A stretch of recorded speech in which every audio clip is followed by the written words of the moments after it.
Hello,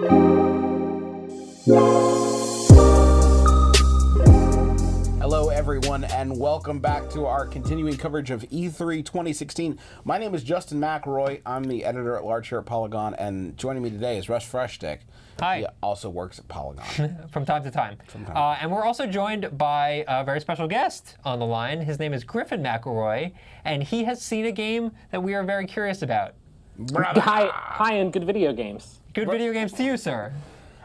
Griffin, can you see us? Because I'm wearing my 100% Gamer t-shirt just to entertain you. But I don't. You know what? I forgot to bring mine this year. Yeah. Because I used it as toilet paper once.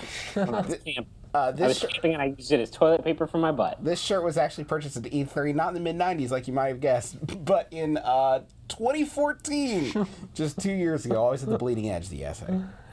Griffin, we're here to talk with you about a game that I know a franchise is very near and dear to your heart, as it is mine, and perhaps Russell's. I don't know. Nope, not Negative. at all. Persona, specifically Persona 5.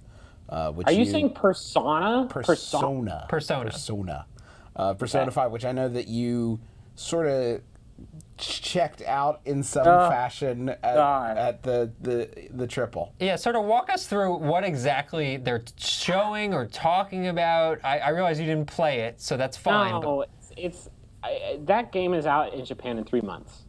And it is, for some reason, top secret, Edward Snowden, government secret. Nobody's allowed to know anything about it.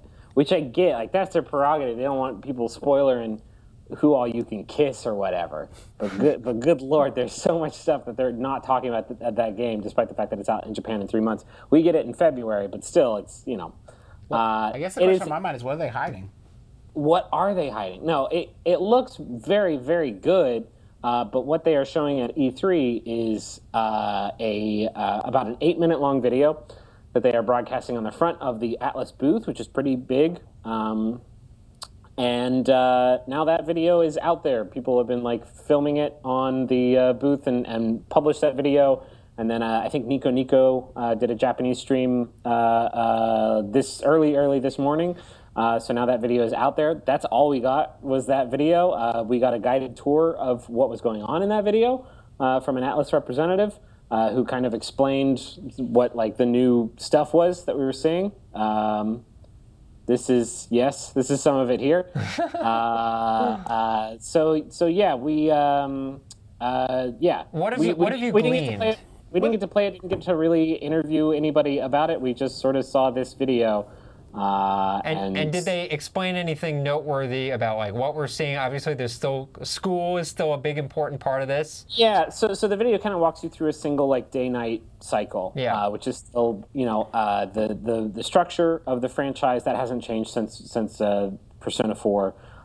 You can see in the corner there you have a hard deadline of 10 days. That's kind of like how the Persona 4 gave you if you didn't get this mission done before the fog rolled in, then this person died. In this game you have this mission, and in 10 days you are going to be expelled by a teacher, and you have to jump into a dungeon that is, I believe, inside of that teacher's heart, and then do some thievery in order to keep yourself from getting expelled from school. So you have a hard deadline. So that was sort of the major structure for this video. Is it takes you through a day and a night in the life. And during day you go to school, and then after school you have different after-school activities. You can go to the movie theater. You can. There's a family-style restaurant you can go to where you can eat and study. If you needed food, if you were going to go out and buy yourself some food and then maybe come back, is there a store or maybe a market that you could go to and buy food? Yes, there is a grocery store that you can go to. There is. There's all kinds of. I was trying to get you to sing the theme song to Junes, but I don't know that Junes is in this one because this one's modeled after real life. I'm canceling my pre-order. Oh yeah, dang. No, this one's in Tokyo. So it's set in real Tokyo, legit Tokyo. Yeah, so there's an area that is Shibuya. It's called Shibuya, and there's a couple other districts in the trailer that I believe are based on real districts in Tokyo, but aren't exactly named for those real areas.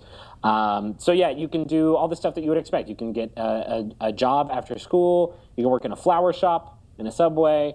and all those things. I didn't get to see any social link stuff in this trailer, but you do have like personality stats. Those are back. So in addition to like the dungeon stats, which determine how you do in battle, you have things like knowledge and guts and proficiency and kindness, and those like determine how well you get along with people and unlocks like new conversation options and stuff like that. So you can develop those by working in those jobs also.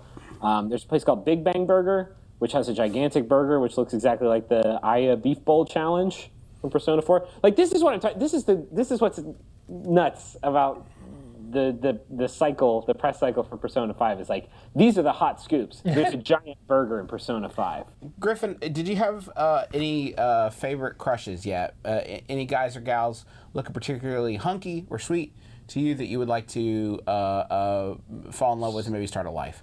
I mean, they're all hunky, and I'm going to play it multiple times, and so I'm going to hunk out on all of them.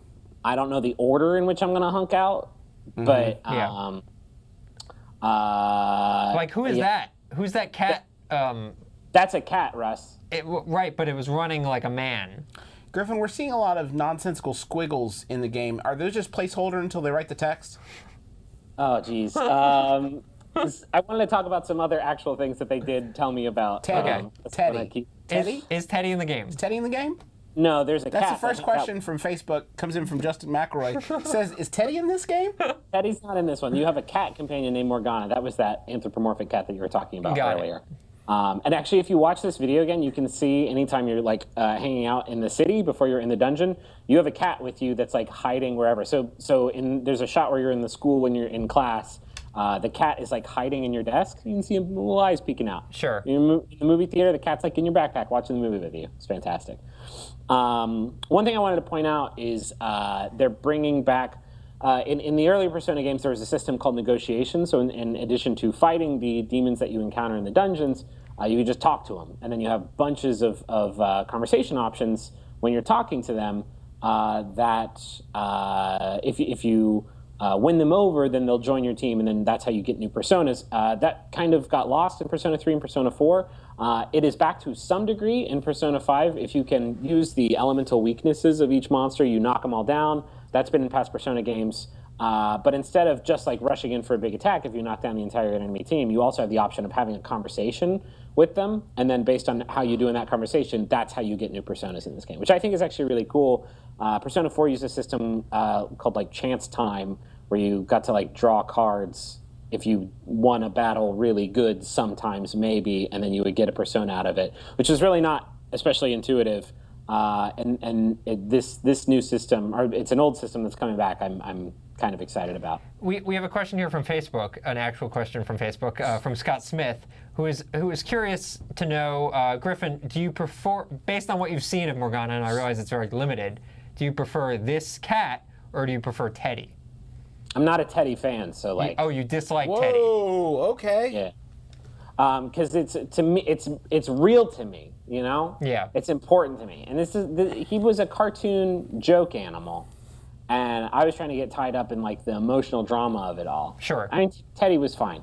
I'm not in it for the mascots. I'm in it for the life simulation of it all. Yeah. Seems like Persona 5's got that. We have another question. This one comes from Greg Gonzalez, who is curious whether it's confirmed that the guns are airsoft and not real. So everything that I heard from the Atlas representative who was walking me through the trailer is that it's all airsoft. All airsoft. Which is like kind of cool. I don't know how it's going to work. It seems like every character can use melee weapons and also airsoft guns. Whether or not, and it seems like everybody has their own kind of airsoft gun they use. So in Persona games, like the main character uses a longsword, and then one character uses 2 daggers, and that's like their weapon type that they only use throughout the whole game. I don't know what the difference is between like ranged and melee combat in battle, because I asked and they wouldn't tell me. It's one of many things that they wouldn't tell me. So yeah, everybody can use airsoft guns, and they didn't refer to it as anything else other than airsoft guns. There's a military shop that you can visit in Shibuya that you can buy those airsoft guns at, but like that makes sense, right? Like yeah, in Tokyo you can't walk. There's not a gun store. You just walk. Right, you probably wouldn't walk around with airsoft guns either. That seems like a bad idea. No, but it's more likely the type of thing you could buy rather than like a real life gun. Xander Wright wanted to know: are there any other differences between the Persona and P4, P3? Any standout? Those are other Persona games. A few other like smaller things. I think P5, not PF. P5. Yeah. Sorry, P5. Well, 5 starts with an F, so whatever. Yeah, I mean, there's lots of little differences. Here's one.